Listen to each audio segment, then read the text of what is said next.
di SMK 3 Jepara. Pendekar 7 jurus PKBP siap menjadikan Skagera sekolah yang aman, nyaman, dan menggembirakan. Gunakan 7 jurus, kenali potensi, kelola emosi, tumbuhkan resiliensi, jaga konsistensi dan jalin koneksi, membangun kolaborasi dan menata situasi.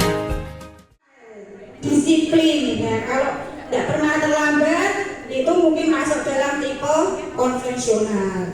Nah nanti dari hasil interpretasi itu Bapak Ibu yang paling dominan dari keenam itu yang mana? Dari hasil anak 11 AKL 4 tidak, dari perorangan itu satu orang yang paling dominan, satu itu hampir tidak ada. Biasanya kombinasi artistik dengan sosial, sosial dengan enterprise. Nah untuk hasil per kelasnya di 11 AKL 4 yang paling tinggi itu yang di artistik, lalu sosial dan investigasi.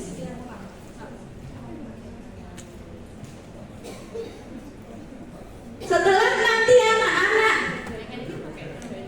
mengisi asesmen ini, karena asesmen ini kan tidak bisa langsung kita peroleh hasilnya, butuh waktu. Kita bisa cari tahu lewat asesmen refleksi yang kita sebut refleksi pra-asesmen resiliensi, untuk mengetahui mereka itu pola pikirnya bertumbuh atau pola pikir yang tetap. Mungkin ini nanti bisa Bapak Ibu jadikan salah satu referensi dalam membuat asesmen refleksi.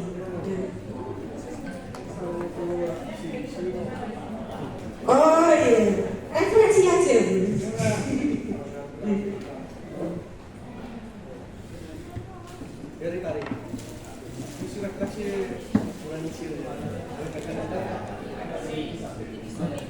Pada aplikasinya, saya juga menggunakan asesmen untuk perencanaan karir siswa.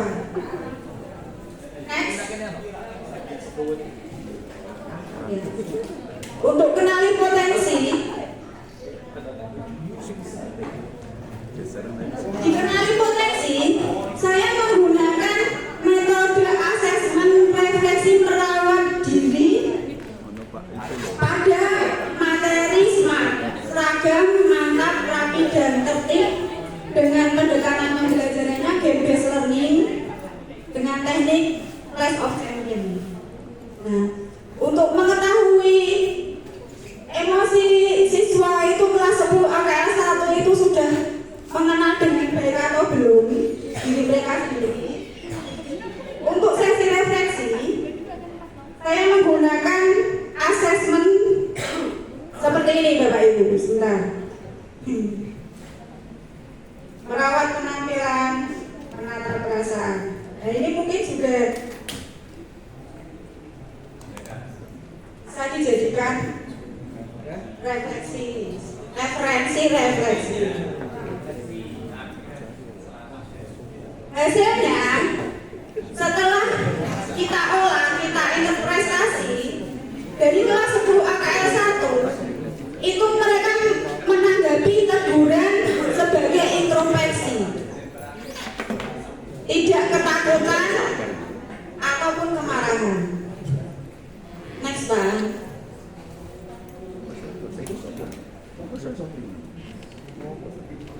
Dari saya itu untuk selanjutnya dari Bu Ana. Terima kasih Bu Tuti.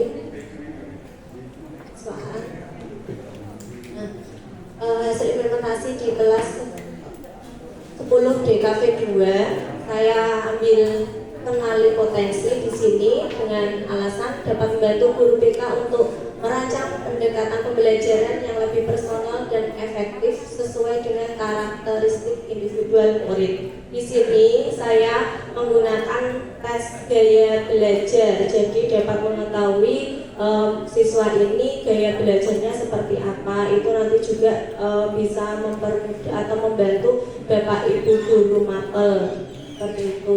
Cuma yang seperti disampaikan Bapak Kepala Sekolah kemarin, kalau kita menuruti gaya belajar anak juga nanti tidak memungkinkan juga, akan tapi kita tahu oh ternyata anak ini pimpinnya seperti ini, jadi mungkin bisa dalam kelompok belajar seperti itu.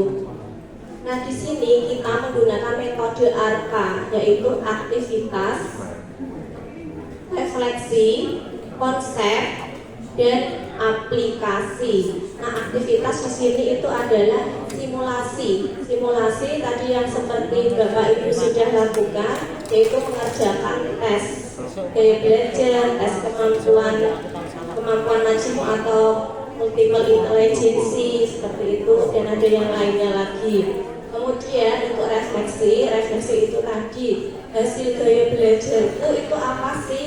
Oh ternyata gaya belajar saya itu seperti ini. Jadi saya kalau belajar itu seperti ini, biar lebih mudah atau lebih dipahami. Dan untuk Bapak Ibu guru mapel juga bisa mengetahui oh ternyata anak ini itu misal sukanya kayak mondar-mandir pindah tempat seperti itu, mungkin dia itu mencari posisi yang tepat dan gaya belajarnya itu kinestetik misalnya seperti itu. Terus kemudian konsep di sini itu kita memberikan pengetahuan ya. Jadi gaya belajar visual itu seperti apa, auditori seperti apa, terus kinestetik, dan itu kan dominan. Biasanya juga itu ada yang kombinasi audio visual atau audio kinestetik, visual kinestetik seperti itu. Nah untuk aplikasi itu anak penerapan pada kehidupan sehari-harinya, yaitu contoh belajarnya di rumah seperti itu. Nah ini yang tadi saya paparkan yaitu gaya belajar. Saya menggunakan asesmen gaya belajar dengan membuat Google Form. Di situ kita di Guru BK itu ada aplikasi BK, yaitu di situ ada semua jenis asesmen mulai dari gaya belajar, riaset, karir, bakat dan minat. Kemudian untuk tes kemampuan majmuk atau multiple intelligence, saya di sini menggunakan Aku Pintar karena yang bisa langsung terlihat hasilnya oleh anak-anak. Jadi anak-anak tahu, oh kemampuan saya ini mungkin naturalistik seperti itu, linguistik. Terus kemudian juga ada interpersonal dan masih ada yang lain, ada 9. Kemudian nah ini datanya, karena kemarin itu yang masuk 34 anak dari total keseluruhan 36 anak. Terus yang kedua saya ambil kelola emosi. Ini saya implementasikan ke kelas 11 MP1. Nah, di MP2 mohon maaf. Saya terapkan di 11 MP2 karena pas saya sesuaikan dengan situasi kelas. Kebetulan pas di 11 MP2 itu ada beberapa siswa lah yang ada masalah dalam pengendalian emosi seperti itu. Sama metode kita menggunakan metode ARKA, aktivitas, refleksi, konsep, dan juga aplikasi. Nah, di sini saya akan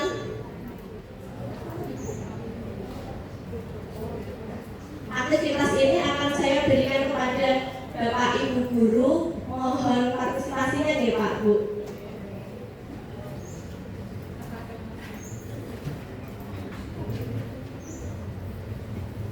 Aktivitas ini milik saya sendiri ya, bukan dari sekolah. Karena ini nanti di teman-teman juga gitu. Jadi saya siapkan.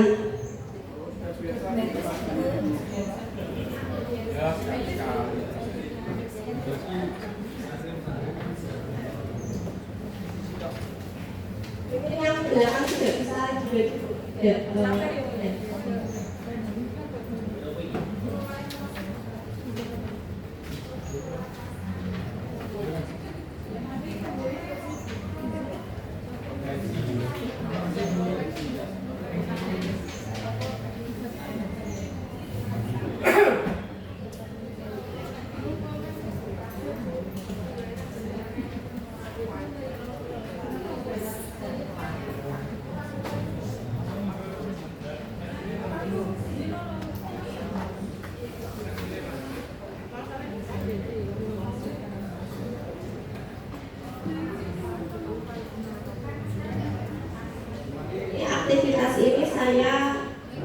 menggunakan kertas emosi. Di sini nanti saya akan membacakan sebuah cerita dan saya harap Bapak Ibu bisa merasakan cerita tersebut.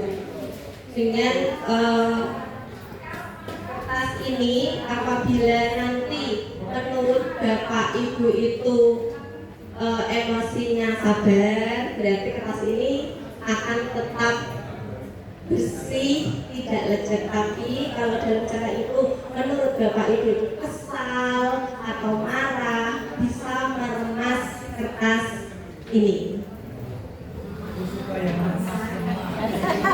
Harus kayak remas-remas. Bisa saya mulai ya? Saya harap Bapak Ibu bisa konsentrasi untuk mendengarkan ceritanya. Pagi itu Pak Anton berangkat ke sekolah mengendarai sepeda motor.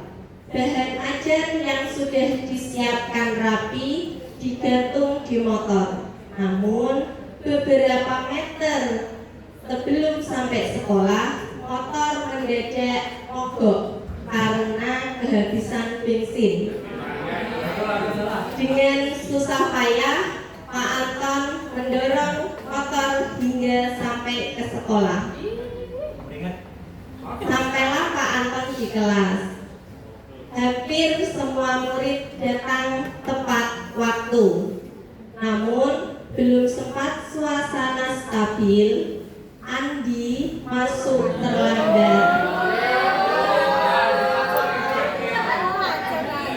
Ini kertasnya itu digunakan untuk kedemasan atau kesalahan Bapak Ibu ya.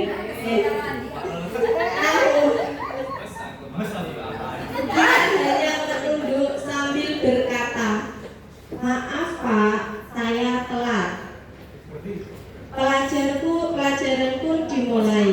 Namun saat akan menggunakan bahan ajar yang sudah disiapkan, Bapak Anton tersadar bahwa bahan tersebut tidak ada. Dicari ke sana kemari, tapi tetap tidak ditemukan.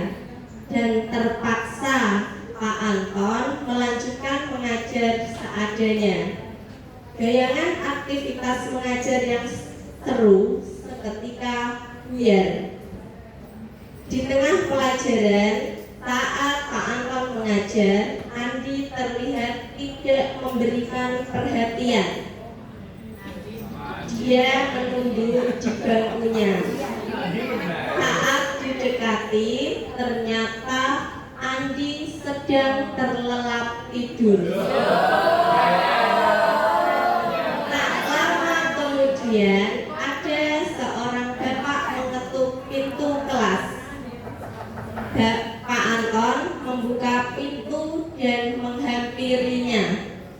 Bapak itu berkata, "Maaf, saya pamannya Andi. Sebetulnya Andi sudah 3 hari di rumah sakit karena menunggu ayahnya yang sedang sakit. Meski kurang tidur, tapi Andi maksa selalu ingin sekolah karena tidak mau ketinggalan pelajaran. Sekarang saya izin mau jemput Andi karena ayahnya masuk ICU." Paman Andi juga mengeluarkan sebuah bungkusan dari tasnya. "Oh ya Pak, tadi di jalan saya menemukan bungkusan ini. Saya tadi cek isinya buku dan ada nama sekolah ini. Jadi saya bawa. Siapa tahu Pak Guru bisa mengembalikan kepada pemiliknya." Pak Guru melihatnya dan ternyata itu adalah bahan ajarnya yang tadi dia cari-cari. Andi dan pamannya pun berpamitan. Pak Anton kembali ke kelas dengan bahan ajar yang kembali di tangan. Bahan ajar yang kembali di tangan, Pak Anton melanjutkan pelajaran dengan semangat menggunakan bahan ajar yang telah disiapkan. Pelajaran pun berjalan dengan penuh kegembiraan. kita masuk ke refleksi. Refleksi di sini yaitu kita diskusi dan gali makna dari cerita tersebut dan kertas sudah berbentuk seperti apa. Seperti itu. Yang pertama, bagaimana kondisi kertas yang Bapak Ibu pegang sekarang? Masih bersih, rapi. Adakah yang sudah lecek? Adakah yang sudah lecek? Mungkin yang di belakang.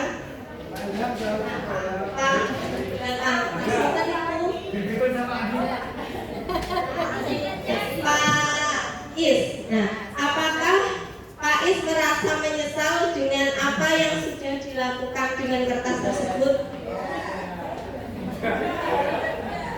Alasannya apa, Pak? Alasannya apa? Ya. Baik, Pak Ulil. Apakah Bapak merasa menyesal dengan kertas yang sudah ditekuk? Ya, merasa menyesal karena tak buat bungkus nasi.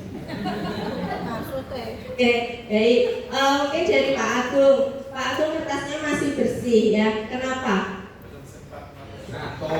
Karena saya mengelola perasaan.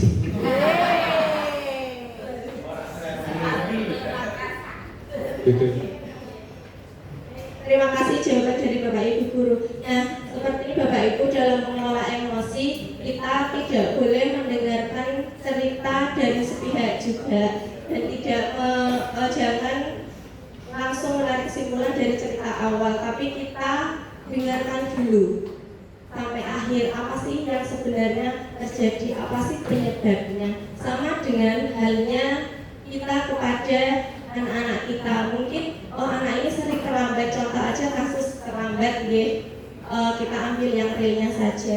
Terkadang kita juga anak kita terlambat terus seperti itu. Nah, mungkin kita dari guru BK alhamdulillah sudah sesuai dengan alurnya ya. Kita tanyai dulu penyebabnya apa sih, kemudian kita juga bisa menghubungi orang tuanya, benar enggak? Koordinasi dengan orang tuanya, konfirmasi seperti itu.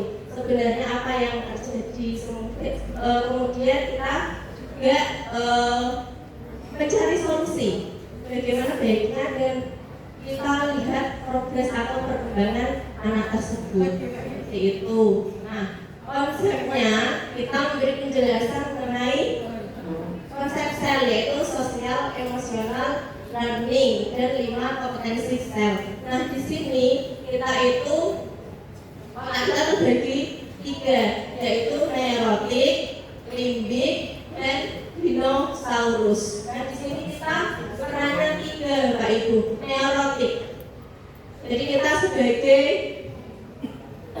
jangan selalu tidak boleh langsung ngejelas, langsung marah seperti itu. Kita tahan dulu. Kemudian limbik. Nah, limbik kita lepas 1. Kemudian untuk dinosaurus, terkadang kita bisa menjadi dinosaurus. Mungkin kita ada permasalahan di rumah, kebawa mungkin ke sekolah, terus kemudian tiba-tiba ada anak yang membuat masalah. Nah, kita langsung war. Nah, itu yang dinamakan dinosaurus. Nah, di situ kita juga memberikan penjelasan pada anak karena itu juga diterapkan kepada kehidupan mereka. Contohnya misalnya dalam pertemanan.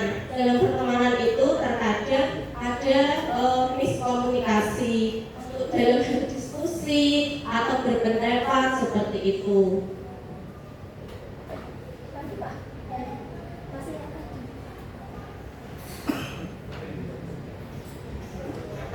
Aplikasi di sini aplikasi yaitu sebagai tugas nih Bapak Ibu. Jadi kita menerapkan kepada anak kemarin di kelas 11 MK2 yaitu saya membuat roda emosi.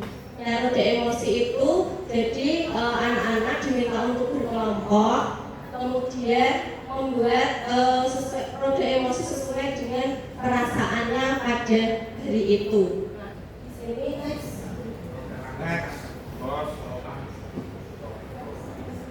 Nah, ini adalah hasilnya. Jadi anak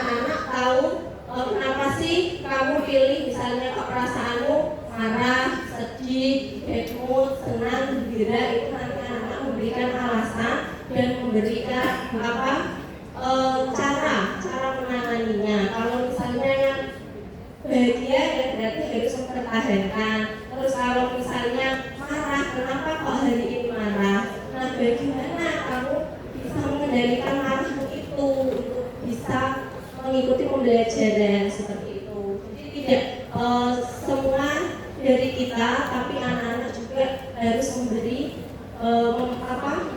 mencari solusi sendiri. Nanti kita mengarahkan seperti itu. Nah, di sini mungkin ini yang dapat saya sampaikan dari implementasi 7 jurus BK, jurus 1 dan jurus 2. Terima kasih.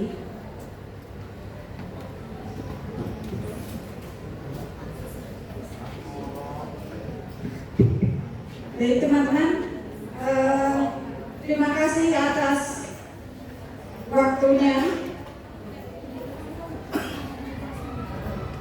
Terima kasih atas waktunya. Nanti untuk hasil dari implementasi kami akan koordinasikan dengan ketua jurusan terkait untuk berkolaborasi program kegiatan di tahun pelajaran yang akan datang atau minimal di semester yang akan datang untuk mensukseskan kemandirian tumbuh kembang anak didik kita yang sekarang ini disebut dengan bullying.